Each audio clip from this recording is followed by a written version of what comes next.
History channel کے تمام سامعین کو السلام علیکم۔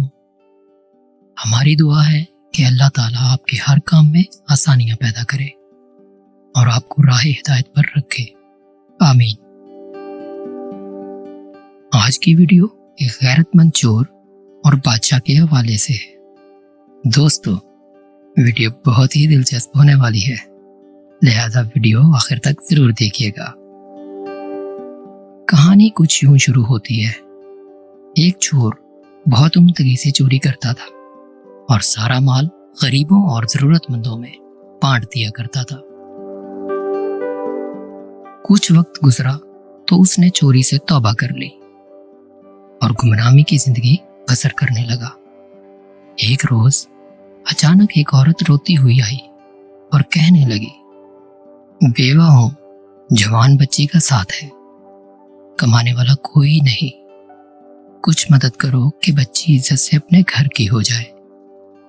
تو اس شخص نے جسے چوری چھوڑے اور اس کام سے توبہ کی ہے، ایک عرصہ ہو گیا تھا، اس نے اس عورت کو تسلی دی اور مدد کا وعدہ کر لیا۔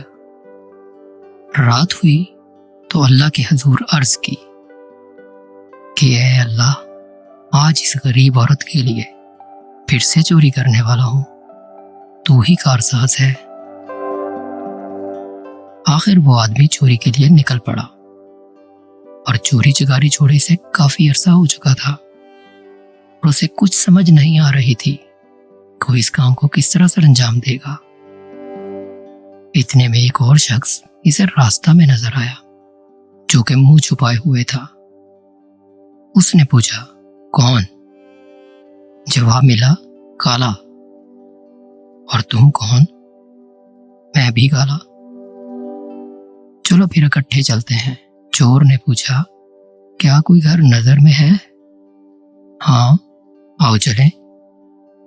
یوں اس اجنبی کی رہنمائی میں ایک گھر میں داخل ہوئے۔ جب سارا سامان لوٹ لیا تو اچانک چور نے کہا، سامان واپس رکھ دو۔ اجنبی نے حیران ہو کر پوچھا، لیکن کیوں؟ چور نے کہا، بس رکھ دو اور جلدی چلو۔ باہر آ کر چور نے پھر پوچھا کہ کیا کوئی اور گھر نظر میں ہے؟ آج ضرورت ہے بہت۔ تب اجنبی چور نے وزیر کے گھر کا پتہ سمجھایا اور چلتے چلتے وزیر کے گھر جا پہنچے۔ سب مال سمیٹا۔ اجنبی کہنے لگا کہ وزیر کی بیٹی کی شادی ہے تو مال و زر بھی بہت خوب ہے۔ چور نے سامان وہیں پہ چھوڑا اور اجنبی کو لے کر باہر آ گیا اور اصرار کیا، کوئی اور گھر دکھائے۔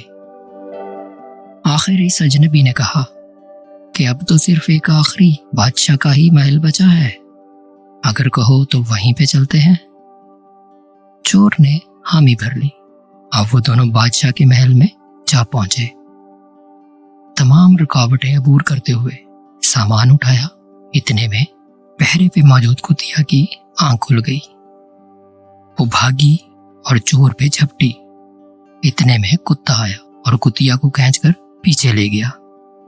چور نے ایک سرد آہ بھری اور اجنبی سے کہا، یہ سامان بھی رکھ دو۔ اجنبی نے پوچھا، آخر کیوں؟ آپ ایسا کیوں کہہ رہے ہیں؟ تب چور نے کہا، تم مالک ہو اس گھر کے اور یہ گھر بادشاہ کا ہے۔ میں پہچان گیا ہوں کہ تم ہی بادشاہ ہو۔ لیکن کیسے؟ بادشاہ نے حیران ہوتے ہوئے پوچھا۔ چور نے جواب دیا کہ کتیا مجھ پر بھونک رہی تھی جبکہ کتا اسے ہم سے دور لے گیا۔ یعنی جیسے یہ کہہ رہا ہو کہ جب مالک ہی خود چور کے ساتھ ہے تو تمہیں کیا تکلیف ہے؟ کتے کے اس رد عمل کی وجہ سے مجھے خبر ہوئی کہ آپ ہی گھر کے مالک ہو۔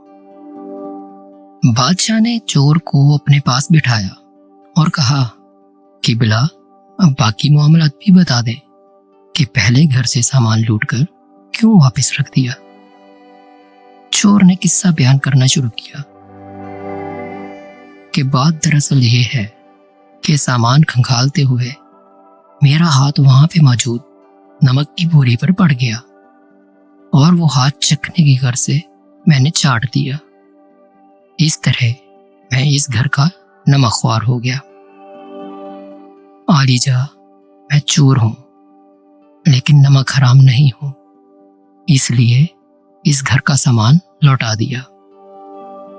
اگلا گھر وزیر کا تھا، لیکن اس کی بیٹی کی شادی تھی۔ بیٹیاں تو سب کی سانجھی ہوتی ہیں، غریب کی ہوں یا وزیر کی۔ تو میرا دل نہیں مانا کہ ایک بیٹی کا حق دوسری کو دے دوں۔